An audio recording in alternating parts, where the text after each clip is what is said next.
Tuesday, October 29th, I'm Paul Joseph Watson. This is Infowars Nightly News. Tonight, a food bank CEO suggests welfare cuts may spark riots, while Obama's affordable health care increases insurance premiums 539%. And government schools teach individual wants are less important than the nation's well-being, and government commands must be obeyed by all. All that and more on tonight's Infowars Nightly News. Top story tonight, food bank CEO suggests welfare cuts may spark riots. The CEO of the largest food bank in America has suggested that planned cuts in food stamp benefits set to take effect on Friday could spark riots. Margaret Purvis, the president and CEO of the food bank for New York City, told Salon.com, if you look across the world, riots always begin typically the same way, when people cannot afford to eat food. On November 1st, an expiration of stimulus funds will result in a $5 billion cut to food stamp benefits, the equivalent of 1 week of food taken off from poor families every month. Could we see riots, looting? Well, that's certainly what Homeland Security has been preparing for. And even the mainstream media is speculating that all hell could break loose on Friday. As we saw earlier this month, just hours of EBT card downtime resulted in mini riots and looting at several Walmart stores. Moving on, feminists are angry at Russell Brand for calling a woman beautiful. Feminists are angry at comedian Russell Brand over a recent New Statesman editorial in which Brand referred to a woman as, quote, beautiful.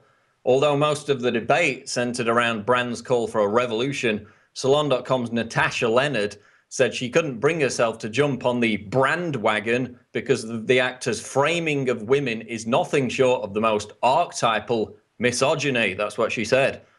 And what misogynistic thought crime did Brand commit? He wrote that he agreed to do the editorial because he was asked by, quote, a beautiful woman. Emmeline Pankhurst rolls in her grave. But in all seriousness, again, it's another example of cultural Marxism. While women in foreign lands are being stoned to death and seriously oppressed in a myriad of different ways, feminists like Leonard are more concerned about a comedian using a complimentary word to describe the fairer sex. While on the subject of feminism and cultural Marxism, this is an absolutely shocking story. EU set to monitor intolerant citizens. A frightening proposal currently being considered by the European Parliament would direct governments to monitor citizens deemed intolerant and could even lead to a ban on all criticism of Islam and feminism. According to the Gatestone Institute, the statute represents an unparalleled threat to free speech and would have the impact of effectively shutting down the right to free speech in Europe by banning all critical scrutiny of Islam and Islamic Sharia law. But what's equally shocking, I think, about this document is it also mandates re-education programs for juveniles who commit the crime of intolerance. It also directs governments to pressure the mass media into devoting a percentage of their broadcast hours to tolerance brainwashing. And if you think that it's too ludicrous to even get past the EU Parliament, recall that back in 2001, the EU passed a law which banned criticism of its own institutions. That's right, they outlawed criticism of themselves. So it makes perfect sense that they would, again in the name of tolerance, which is any kind of free speech critical of Islam, feminism, which are political religious doctrines, have nothing to do with hate speech. They're really trying to ram this through. Section 4 of the document actually states there is no need to be tolerant to the intolerant. This is especially important as far as freedom of expression is concerned. So in other words, stamping out intolerance, which again is criticism of political or religious doctrines, trumps the free speech rights of millions of European citizens. This is a threat to free speech across the entire continent. And again, it looks like it's going to be implemented by the crazy, ludicrous EU. Rate shock. Obamacare causing 539% increase in health insurance costs for Texans, reports Mike Adams. It's been widely reported that Obamacare would, on average, increase costs 99% for men and 62% for women. Well, how about a 539% increase? A couple in Texas received a letter from Humana informing them that their $212 premium would be going up to $1,356 a month as a result of Obamacare. And they still have the temerity to call it the Affordable Health Care Act. Google reportedly building more floating structures outside Bay Area, reports CBS. After first being spotted building something on a barge off Treasure Island, Google has now apparently started work on a second identical barge outside the Bay Area in San Francisco. So what secret tech project are they working on now? Well, best estimates suggest that it's some kind of promotional gimmick to market Google Glass, the wearable smartphone that represents a bridge to the next level of trendy, transhumanist, high-tech serfdom. However, it appears as though the product launch has been delayed. Is that because Google Glass is being banned everywhere from movie theaters to cars to banks? Are they desperately searching for a compromise to counter this? We'll certainly find out soon, but the tech giant Google, again involved in more mysterious, expensive, secretive projects. Finally, school teachers' kids. Commands of government officials must be obeyed by all. A question on a school exam teaches children that the commands of government officials must be obeyed by all. That's a direct quote from the test paper, and you can see it up on screen now. Notice the question below as well. The wants of an individual are less important than the well-being of a nation. This is completely insidious. Collectivist Common Core programs brainwashing your children that government is God. The test was actually produced by a company called Pearson, which is a major contractor for the federal No Child Left Behind program. And of course, remember the MSNBC piece, your children belong to the community, not their parents. Well, here you see what the community wants. They want your children to grow up believing that they're bricks in the wall of a collectivist, totalitarian tyranny. And Ron Paul wants 25% of American kids to be homeschooled. And this is yet another shining example of why you need to get your children out of the public re-education system. That's it for the news, but stay tuned for more special reports on this Tuesday edition of Infowars Nightly News. Now we're going to go to Gigi Annetta with another installment of Tyranny Watch. And with the White House still denying that they knew the healthcare.gov website would be a train wreck, it's now emerged that Michelle Obama's Princeton classmate is a top executive at the firm which built the Obamacare website. I'm Gigi Annetta. Welcome to Tyranny Watch. Well, if you follow the money trail, you can always find the corruption. So the healthcare.gov money trail leads to the White House, Michelle Obama. So I guess this time the administration cannot say that they know nothing. Michelle Obama's Princeton classmate, Tony Towns Whitley, is a top executive at the company that earned the contract to build the failed Obamacare website. CGI Federal earned the no-bid contract to build the $678 million Obamacare enrollment website. Now, there are records of Tony's visits to the White House, which show she visited several times, but 3 of the afternoon meetings held in the old executive office building were scheduled in advance.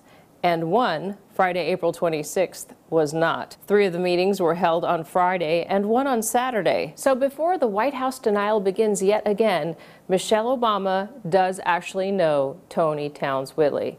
They cannot deny it. And another notch in the Obamacare scandal. During the House hearing on Obamacare implementation today, Ms. Tavener, the representative for CMS, admitted that yes, she does believe that the people who lost their insurance, the ones who received the letters from their insurance company saying that they would be dropped, were mostly small business owners and individuals who purchased their own insurance, such as freelancers. And Ms. Tavener also said that the new deadline for the healthcare glitches to be worked out of the healthcare.gov site was November 30th. But why does the government always wait till the last minute on everything? The Farm Bill H.R. 2642 was supposed to be addressed, but here we go again, waiting till the last minute to find out if the deadline will actually get met. So will we have riots on Friday? I'm Gigi Arnetta for Tyranny Watch on the Infowars Nightly News. Now here's Leanne McAdoo with a special review of Almost Human, a new show which promotes transhumanism as well as robot cops, and how human labor is already well on the way to being completely supplanted as we move towards the technological singularity, fulfilling the predictions of people like Ray Kurzweil and Ted Kaczynski. Have you been wondering how frightening the future is going to be post-singularity?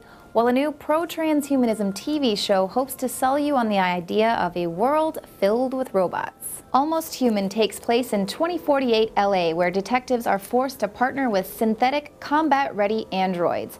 The droids have a strictly rule-based sense of reason, which is of course a trait that's perfect for combat and controlling the useless herd. But after their strict robo-logic botches a raid, Detective John Kennicks destroys his partner and is reassigned to Dorian. Dorian is a different kind of robot, an older model that was decommissioned when their human-like qualities began to interfere with their purpose. And since Dorian is such a likable robot, it forces the audience to consider, what does it really mean to be human? I can't say that I was born, but I was made to feel. And I do, as much as you. Don't think a robot with human-like qualities is possible? Well, Google futurist Ray Kurzweil says this is probably going to happen before the end of the century. We're going to become increasingly non-biological to the point where the non-biological part predominates and the biological part is not that important anymore. In fact, the non-biological part, the machine part, will be so powerful it can completely model and understand the biological part. So even if that biological part went away, it wouldn't make any difference because the non-biological part already understood it completely. Kurzweil also predicts that humans will be uploading their brains to computers by 2045. However, when Kurzweil talks about we, he's not talking about you or I, he's talking about the 1%. He admits in his book such technology will not be available to the general public and instead will be controlled by a technocratic elite who will attempt to become super beings by merging with machines. This dystopic future will see the mass of humanity trapped in their limited organic bodies, while the elite will become vastly more intelligent due to cybernetic brain interface upgrades. People involved in unskilled labor will become unnecessary when their jobs are replaced by machines, inevitably leading to the mass of humanity being seen as worthless parasites by the elite who will either prevent them from reproducing via mass sterilization programs or simply slaughter them outright. You think your job is safe? Well, they're even replacing your everyday sign spinner with robotic mannequins. But you still don't think the elite are planning to cull the useless herd. Well, in addition to forced vaccinations and GMOs destroying second and third generations, schools are now teaching population reduction as a way to save the planet. We reported in March on the Chinese eugenics factory that collects genius DNA to breed enhanced people. While Americans show some reservations with playing God, according to one of the geniuses selected for the program, the Chinese are all about breeding superior humans. And Google just announced Calico, a new company whose ultimate purpose is to radically extend the human lifespan. For those who can afford it, of course. Reporting for the Infowars Nightly News, I'm Leanne McAdoo. I'm going to go to break now, but coming up, Jakari Jackson talks to the author of White Girl Bleed a Lot, Colin Flaherty, about the rise in black on white violence and why it goes underreported in the media. And welcome back. Our guest tonight is Colin Flaherty. He's a journalist for WorldNet Daily and also the author of White Girl Bleed a Lot. He joins us now via Skype. Thanks for joining us, Colin. Honored to be here. So tell us a little bit about your book and what prompted you to write it. White Girl Bleed a Lot, the return of racial violence to America and how the media ignore it, is about an epidemic of black mob violence all over the country. I wrote it because I kept reading these accounts in newspapers of teenagers blowing off steam or having a little fun, and they kept happening over and over again. Then I saw what they were really doing on YouTube, and what I saw on YouTube, for example, in Philadelphia, I saw 1,000 black people running down the street, pulling people out of cars, going into restaurants, stealing stuff, destroying property. There's an enormous gap between what the newspaper said was happening, what was really happening. I kept asking reporters what was going on. They kept saying, nothing, nothing. That's when I knew I had to write a book about it. So anything in particular, give us the highlights of the book. Well, let me see. The one story that surprises everybody is the book documents over 500 cases of black mob violence in over 100 cities, not just the big cities, Detroit, Baltimore, Chicago, New York, Philadelphia, but how about places like Peoria, Springfield, Illinois? How about Des Moines, Iowa? The Iowa State Fair, 2011, 3 nights in a row, black mobs beat up white people in and out of the fair. They were calling it Beat Whitey Night. So finally, a couple reporters went to the police spokeswoman and said, Lori Loverato said, Lori, what's up with all this? Is this, are black people beating up white people? She said, I don't know why it's happening, but yes, it's happening. She got fired the next day for telling the truth about racial violence. And so multiply the Iowa State Fair times 500, 600, 700, 1,000. And that's what the book is about. So what do you think this disparity is when we have a particular racial group that's not being portrayed adequately or shown adequately as far as the violence that they inflict? You know, when I turn on cable TV networks, I see a million explanations for what we're talking about. So it's interesting. The liberals on one hand deny it's happening, but on the other hand, in the same breath, they always explain why it's happening. So in the book, I don't do causes. I don't do solutions. I also don't do apologies. So I know the how it's happening. I keep documenting how, but I don't do the why. Because you know what? I don't know why it's happening. Well, let me ask you this. We're talking about maybe things being underreported. Have you ever encountered a situation in your investigations of maybe something being trumped up to be a racial attack when maybe it's not? For example, let's say 2 guys are involved in a car accident. One may be white, one may be black. You know, a road rage situation occurs and these guys get in a fist fight, and maybe that's reported as a racial attack instead of a road rage incident. Have you ever encountered anything like that? Well, when I do encounter over-reporting of racial violence, probably 99 times out of 100, it's misreporting of white violence against a black person. Listen, here's most of the crimes I talk about do not feature somebody carrying a sign or uttering racial expletives in front of witnesses. That's what happened a couple days ago in Brooklyn. 10 black people beat up a couple of white people in broad daylight, muttering expletives. Most of my stuff is not that convenient. So what I do is I just show this pattern over a long period of time, how black mob violence exists exponentially out of proportion. And so every incident by itself is really insignificant, but once you string them together, that's when there's only one conclusion, which is there's something strange going on, and I'm not 100% sure what it is. Can you elaborate a little bit more on that? Well, yeah. I mean, there's the incidents are. I mean, look at Friday. Friday at Howard University, the oldest and most venerated black college in America. They had a race riot at Howard University on Friday. When I say a race riot, that means everybody involved was black. There was a concert. The star of the concert was 2 Chainz. For people who aren't fuddy-duddies like me, I'll remind people 2 Chainz' biggest hit is "Start a Riot." Last time I looked, it had 12 million hits on YouTube. Probably has 13 now. So 2 Chainz is on stage at Howard University at homecoming. A bunch of people. The concert was sold out. Hundreds and hundreds and hundreds of people are outside trying to get in. Couldn't get in. They started hopping the fence. They started breaking the fence down, fighting with police. 8 or 9 people went to the hospital, including 2 cops, 1 broken leg.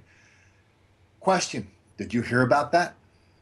Not till this morning. I was actually researching our interview for today, but that's my first time hearing about it. It's very, I will agree with you there that it was very underreported in the news. A couple days before that, same thing happened at Virginia State University. Homecoming, 200 to 300 black people rampaging through the university, beating people up. Somebody got stabbed. 1 person got arrested. This is a very, very long list. But when you say a race riot, was either one of those situations where the people targeting any specific racial group, or was it just happen to be a large amount of black people or whites or whatever? See, I don't say it just happened to be. I used to say it just happened to be until I started researching and finding out that when this happens, it's exponentially out of proportion. And that's the only reason I could write the book, because there's an enormous amount of videotape now. And so, were they targeting white people? Sometimes that's the way it works. Sometimes they target Asians, sometimes gay people, sometimes old people, sometimes young people, sometimes other black people.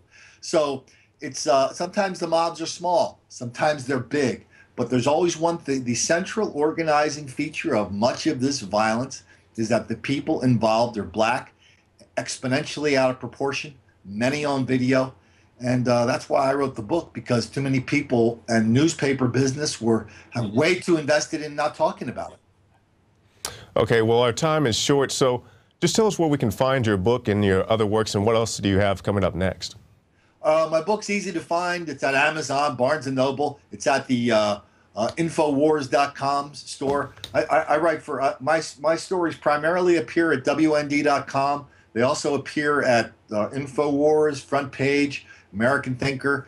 Thomas Sowell just wrote a big column about it, my book, last week. Alan West posted it on his Facebook page saying, finally, a reporter who's tough enough to look at these stories. There's a lot of stories out there and nobody's talking about it. And the psychiatrists tell us we're only as sick as our secrets.